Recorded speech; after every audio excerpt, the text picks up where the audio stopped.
ناظرین، بریک سے پہلے ہم بات کر رہے تھے ڈاکٹر عبدالسلیم کے ساتھ اس سال کی بیماری کے متعلق. آئیے بات چیت کا سلسلہ آگے بڑھائیں.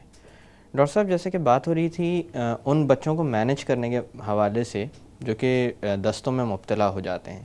آپ نے بتایا کہ غذا خاص طرح کی دینی چاہیے جس میں کھچڑی، دہی اور کیلے یہ خاص اہمیت کے حامل ہیں جی، تاکہ ان کے نمکیات بھی برابر ہوتے رہیں، اور ساتھ میں ORS کا استعمال جاری رکھنی چاہیے.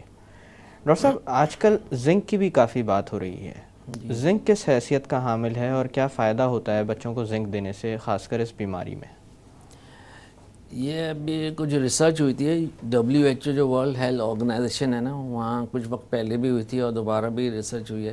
تو یہ دیکھا گیا ہے کہ زنک دینے سے بچے کے جو موشنس ہیں ان کی فریکوینسی ہے اور جو بیماری کا جو ڈیوریشن ہے، عرصہ ہے نا، وہ بہت کم ہو جاتا ہے. ان کے موشن کم ہو جاتے ہیں، ریکوری جلدی ہو جاتی ہے. ایک بات. دوسری بات یہ کہ ہمارے جو گھروں میں بچے زیادہ تر انڈر نرشڈ ہوتے ہیں اور وزن کم ہوتا ہے، تو زنک کی آلریڈی ان میں ڈیفیشنسی ہوتی ہے، تو ان کو پہلے سے زنک کی ضرورت ہوتی ہے. تو اگر ہم زنک جو بچے جن کو موشن ہو رہے ہیں، ہم ان کو زنک شروع کر دیں موشن کے ساتھ ساتھ، تو ہم نے دیکھا ہے کہ اس کی ریکوری بچوں کی اچھی ہو جاتی ہے. تو یہ جو زنک کے ڈفرینٹ اماؤنٹ ہوتا ہے، کوانٹٹی ہوتی ہے. عام طور پہ جو ہمارے پاس سیرپ آتے ہیں زنک کے، بہت سی کمپنیز بناتی ہیں. فارما کمپنی زنک کے سیرپ کوئی 20 ملی گرام ایک چمچ میں ہوتا ہے، کسی میں 10 ملی گرام ایک چمچ میں ہوتا ہے. اگر 20 ملی گرام ہمارا سیرپ ہے 5 ml میں، تو اگر 6 مہینے کا بچہ اس کو موشن ہے تو اس کو ہم آدھا چمچ دیں گے، 6 مہینے سے کم کا، مطلب 10 ملی گرام دیں گے. اگر 6 مہینے سے بڑا ہے تو پھر اس کو ہم 20 ملی گرام، یعنی ایک مطلب چمچ دیں گے ایک چمچ دیں گے 24 گھنٹے میں ایک بار. اچھا، اور 24 یہ گھنٹے ہم میں ایک 10 دفعہ. سے لے کے 14 دن تک ہم نہیں دینی ہے. جی. یہ ہم نے کنٹینیو کرنا ہے 10 دن. اچھا ڈاکٹر صاحب، کچھ اضافی مسائل بھی ہیں جو دستوں کے ساتھ سامنے آ جاتے ہیں. مثال کے طور پر بہت چھوٹے بچے، خاص کر جو گود کے بچے ہوتے ہیں، ان کے اندر یہ دیکھا گیا ہے کہ جب دست ہوتے ہیں تو ان کے جو نیچے کے حصے ہوتے ہیں اس کے اوپر ریشز وغیرہ ڈیولپ ہو جاتے ہیں. ایسا کیوں ہوتا ہے اور اس کے اندر کس طرح کی تدبیر کرنی چاہیے کہ یہ معاملہ سامنے نہ آئے، یا اگر آ بھی جائے تو پھر بچے کی پھر حفاظت ممکن ہو سکے یا اس کو اتنا ٹائم ملے کہ وہ ہیل کر سکے؟ اصل میں جو موشن ہوتے ہیں اور جو پیشاب بچہ کرتا ہے، تو اس میں تھوڑی تیزابیت ہوتی ہے. جی. اگر یہ بچے نے پیشاب اور موشن کر لیا اور یہ جسم کے ساتھ، اسکن کے ساتھ لگا ہوا ہے، جلد کے ساتھ لگا ہوا ہے موشن، اور اس کو صاف نہیں کیا جاتا، تو یہ اسکن کو نقصان پہنچائے گا. جی. اور کیا نقصان پہنچ جائے گا؟ شروع میں تو اسکن لال ہوگی، پھر یہ چمڑی اترنا شروع ہو جائے گی اور بالکل گوشت نظر آ جائے گا. اس میں بچے کو تکلیف بھی بہت ہوگی اور بچہ روئے گا بھی اور انفیکشن زیادہ ہو جائے گا، بیماری زیادہ بڑھ جائے گی.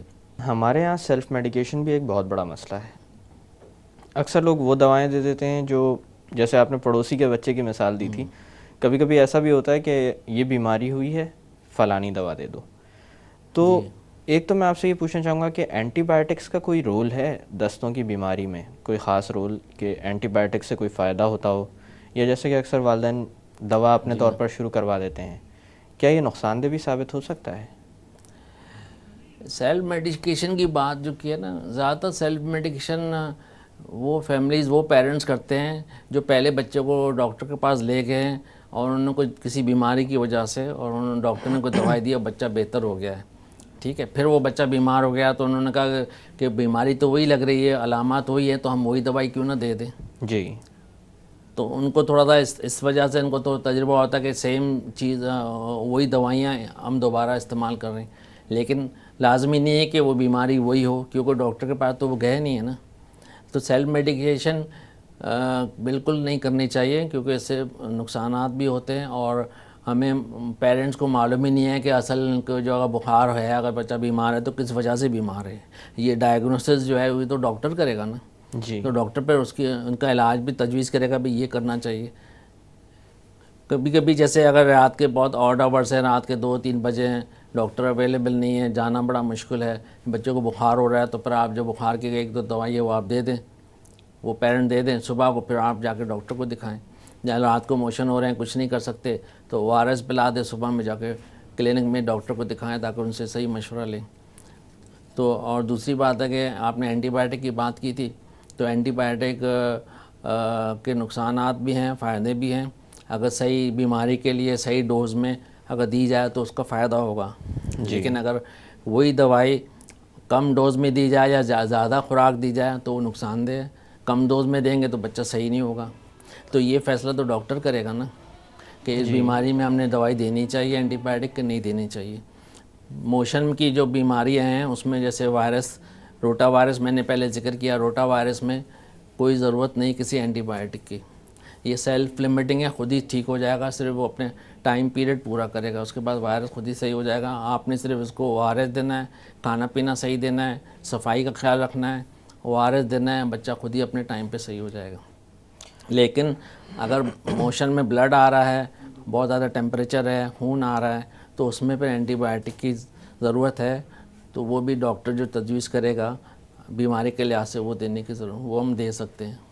اشرف صاحب، اسی طرح سے کبھی کبھی ایسا ہوتا ہے کہ بچے کسی اور بیماری کی وجہ سے کوئی دوا لے رہے ہوتے ہیں اور دواؤں کے ساتھ دستوں کا معاملہ بھی سامنے آ جاتا ہے. جی.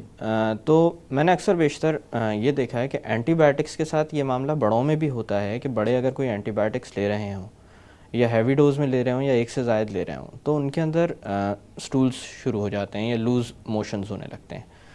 کیا اسی طرح بچوں میں بھی ہوتا ہے کہ اگر کوئی اینٹی بائیوٹک وغیرہ لے رہے ہوں تو اس کے ساتھ سٹولز شروع ہو جائیں جو کہ اینٹی بائیوٹک کی وجہ سے ہوں؟ اور اگر خدا نخواستہ ایسا معاملہ سامنے آئے تو بہترین طریقہ کار کیا ہے جو کہ اپنایا جائے؟